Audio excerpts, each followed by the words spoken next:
Kalafalhiyatu, here is our news bulletin for this evening. Firstly, the Tara vine lacebug is now released or introduced to Niue's environment. The event took place yesterday morning at Peta Hill.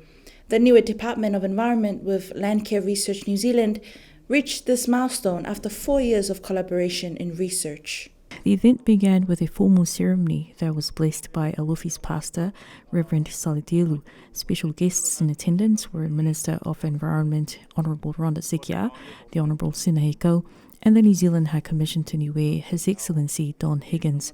Mrs. Narita Tahenga, the chairperson of Alofi South VC, reiterated her gratitude and thanks to her village for allowing for this first release to take place in Alofi South. The village had a chance to speak with Environment and Landcare Research in a consultation which was held on Monday evening. Heading the project for the Niue Environment Department, Mr. Hage Tongatule, he expressed his gratitude that the long journey for all teams involved has concluded favourably with the release of a natural enemy that is safe for Niue's environment. Something we've worked on for quite a few years now. The actual research and fieldwork kind of started in 2021, but even before that there was a fair bit of work in terms of securing funding and workshops on the island in terms of prioritising some of the invasive weeds that we have. So today is a big milestone for us.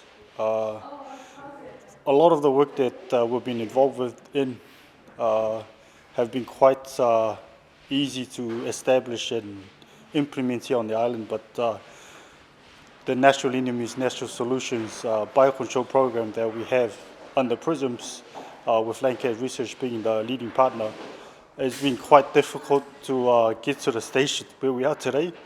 And that really is just a reflection of the amount of care to make sure that whatever biocontrol agent released here new is safe. And that's the main thing, to provide that assurance for the people that whatever biocontrol agent that has been released here has been proven safe after rigorous scientific study and research by the team at Landcare Research. Huggins spoke about the capacity of the team to carry out the next phase of monitoring and a more ideal approach for invasive species management to be a shared responsibility of all residents on the island. In the past, our country has really focused on a lot of physical management control efforts. Because we don't really have the personnel, and noting that some of these weeds are quite widespread now and beyond our control, it makes sense to invest in a biocontrol program, because this is, once you release a biocontrol agent, it's there long term. It's one of the key messages that we do share when we go around the villages in some of our consultations, is that we need to take ownership of the issue. You know, in the past, I kind of feel like there's a lot of finger pointing from each village towards government to be the ones responsible for solving the problem, when in reality everybody should be helping one another to solve this problem for us, because invasive species is everyone's responsibility. It's not just the Department of Environment's responsibility, it's the responsibility of everyone here in Niue to do something about invasive species that is obviously causing a lot of damage to our native ecosystems. About 30 individual lacebugs were released onto taro vine leaves along Peta Hill, and it will take about 6 weeks for the lacebugs to start spreading out onto other taro vine plants, with their range being about 1 to 2 kilometres. Principal scientist Quinton Painter of Landcare Research gave his thoughts on the outcome of the research. Absolutely delighted to have reached this stage, and I think today's release went extremely well. It's a very, very small insect. It's quite hard to spot, and we transfer them to the plants by putting them on the tip of a small paintbrush and then just dabbing them gently on the plant. And every single one that we transferred was really well behaved, stayed on the paintbrush and transferred to the leaf. We didn't have any fall off, so it was a really good release. The principal scientist is also optimistic about the public awareness that they had provided. There's a few things that need to be done. Obviously, we'll have to monitor the release site to see how well they establish. So the numbers should build up fairly quickly if they do establish, but this is the sort of vulnerable stage when we release a biocontrol agent. They don't always establish. Sometimes we need to make multiple releases or release more than we have done to guarantee them establishing. They have a generation time of about 6 weeks, so we should start seeing a new generation coming out in a couple of months' time. So we'll keep monitoring them, see how well the population builds up, and if it starts building up really well, then we can look towards redistributing them to other parts of the island. The overall sentiment of the day, especially from the Minister of Environment, was the support of the government for this biocontrol and any future work dedicated towards invasive species management. Further on the release of the taro vine lacebug, BCN News spoke with Ms. Asma Bibi, whose master's research confirmed the lacebug is host-specific or has a high preference for the invasive taro vines. This result made an important contribution to the overall decision that the lacebug would be a safe introduction to the Niue environment. Here's that story. The lacebug highly prefers taro vines and with a lesser preference to only one other ornamental relative, Monstera deliciosa. From Asma's field observations, the lacebugs were not found on taro leaves or seen to be feeding on taro leaves. So this lacebug is host-specific to taro vine, and also it goes on Monstera, which is another ornamental plant. But the thing is, it's not its a preference. Like the main preference for the lacebug is the taro vine. That's why we find it a lot in Fiji. Asma's research is a great Pacific research example of how effective environmental research can result in a solution deemed safe for the environment. Especially coming from a Pacific Island country and helping another Pacific Island country, it's like a privilege. And seeing your work coming from a laboratory to a field where it's going to help others. So yeah, I'm really excited and really thankful to be here to witness such an important event for Niue. Asma is a senior technical officer of the Biocontrol Division of Fiji's Ministry of Agriculture, and her master's research was funded under the Manaki Scholarship Program of the New Zealand government. Telecom Niue has some current new developments and some in the pipeline to improve its coverage and other services for the island. One such development is the services that allows customers to lodge issues and complaints. The CEO of Telecom spoke to BCN about the developments and how residents can contact Telecom to report on issues. Here's that story. The CEO of Telecom, Mr. Anurag Tandon, outlined some new developments that his team is currently undertaking and what to expect in the near future. This includes the whole island fibre installation that has now reached the northwestern part of Niue. This year, Telecom is basically looking at expanding its coverage. So we have 2 new sites coming, one for Alofi and one for Tuapa. They should be here sometime in July, and we hope to have them deployed by August. This will help with the coverage for Alofi North, especially those who have issues with coverage inside their homes. This new site at Alofi should help with that. In Tuapa, then it will cover Tuapa, Makefu, some parts of Namakulu, where currently there is less coverage. So that should help these villages in having better 4G coverage for their homes as well as when they are out. And so the second island fiber, which we started the project about 18 months ago. We are currently just near where Papai farms. The plan is to complete this project by mid-27 to at least have the ring reach up to Hakupu.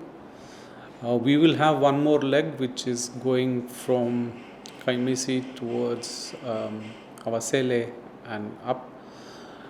That ring may be sometime after second half of 27. So all in all, the project should get completed by the end of 27. The only delay which happens is if manpower is not available or being utilized for other projects. A landline issue in Liku lit up a local social media platform these past few days, and a complaint was posted by a resident of Liku who says the issue has remained unfixed for several months, even after having reported the issue to Telecom. In his response, the Telecom CEO spoke about how customers should utilize the reporting tool that has been put in place to ensure the complaints reach Telecom technicians. Landlines are not dead. Nowhere in the world have landlines been put out of service. The only thing what is going to happen is if they're going to shift to newer and better technology.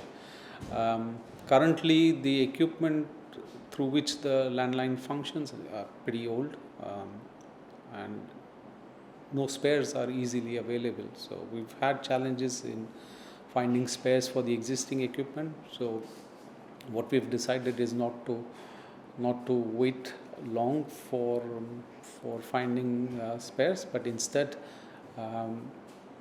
upgrade the technology and buy newer equipment. So we have already had replaced 2 of the existing equipment. There's more equipment which has been ordered. So hopefully by the end of this year we would have replaced all the old equipment with newer one. For financial guidance and significant trends of the island's economic activities during these times of fuel price increases and low stocks of imported goods, BCN News caught up with the CEO of the Niue Development Bank, Jesse Corislow. Here's that story. Bounded by the current agreements between Niue's government and Kiwibank, the CEO of NDB describes what is on offer in terms of developments and services for locals. As a community bank, for the purpose of on-island Niueans, we're doing all we can. There's an agreement between the government and Kiwibank that the services are offered, and everything you see on this island in terms of the financial system is run out of the bank. We have limitations on what products we can offer due to, call it the New Zealand advice regime, but something we are working on is looking to see if we can get term deposits available for Niueans on island, and that'll be a good way for people who have small to medium savings just to have a bit of compounding interest and try and help those savings grow. Cash is preferred by locals, and the CEO describes how this can be beneficial. He also spoke about some ways that young families or single income earners can pursue house loans. Locals using cash is great, we don't mind it. For a lot of people it's a really good way fortnightly to budget, which we see as a real positive. In terms of cash, as a community bank, and we're for the purpose of the island, it costs us about 100 grand a year to administer, and we send quite a lot of cash, physical cash, every couple of months back to New Zealand. The main reason for that, tourists turning up to the island thinking there's no internet and there's no other ability to pay for things. So our main focus around minimising cash is really around those tourists bringing on cash that's not really needed on island, because invariably that costs the island, which means we put less money back into the community. Yeah, we've seen real positive steps in terms of house building and renovations. There's a large number of projects on the island. The bank would be a part of maybe 60% of them, so it's great to see capital coming in from New Zealand and Australia to build some of those family homes. If you're a single income earner or a younger couple, there are still options, and it just depends on the size and the structure of your building. There are people on the island looking at renovating the old hurricane houses. As an example, there's also people looking at steel framing, where you can put a house up for 20 grand, in terms of a structure. So there's also options around container housing that can be used. So look, there are options where there are larger intergenerational homes, but certainly for cheaper homes it is available. We just need to explore. What I would encourage is come and talk to our lending team early, understand the landscape of what's possible, and go from there, work out your land, work out how many bedrooms or what your options might be, and work out what you can afford. NDB also analyses EFTPOS data from on-island spending, and Jesse says this assessment can be a useful tool for businesses and anyone interested in this type of economic data for Niue. EFTPOS data is something we look at monthly. It's a data set that we share with private business, with government, chamber, with everyone, and it's to try and help Niue forecast and plan.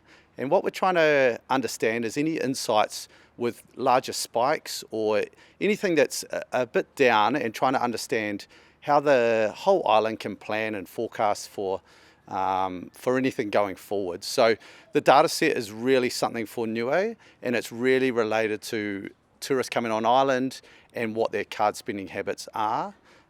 It's really positive.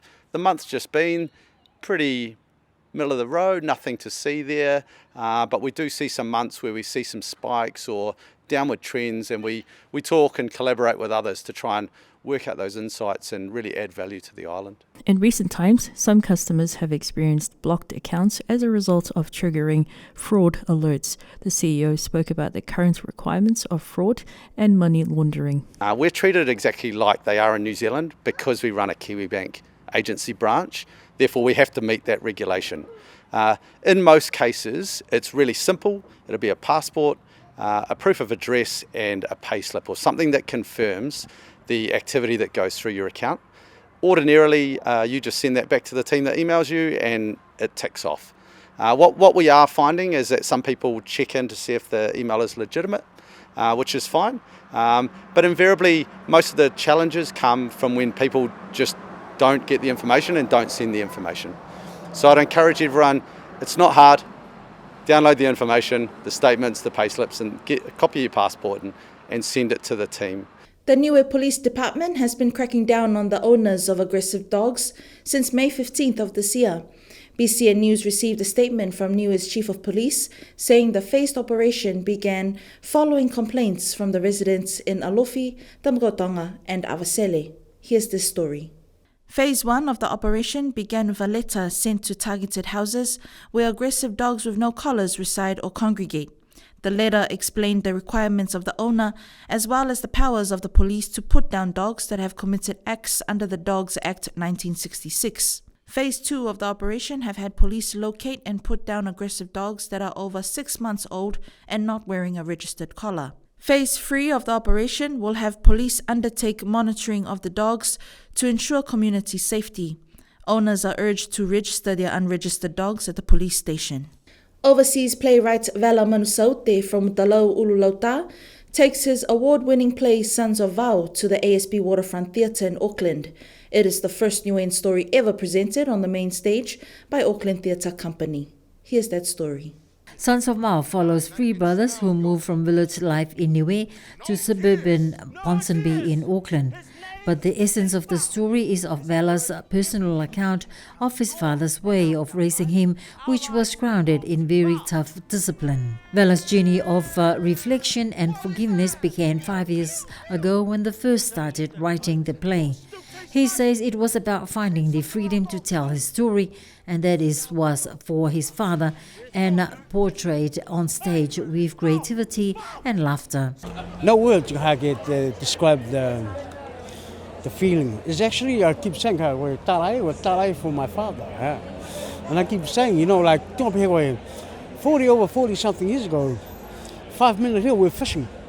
40 something later, I'm telling his story, tarai.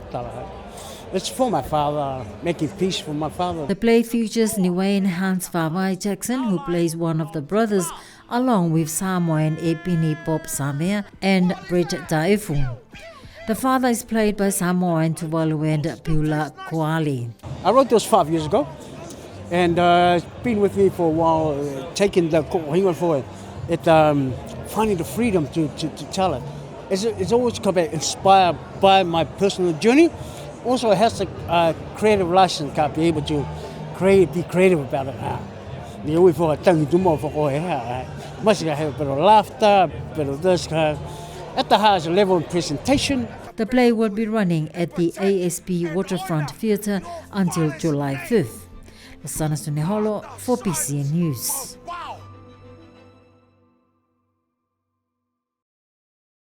And that is our news bulletin for tonight. I am Georgia George Valiana. Good night.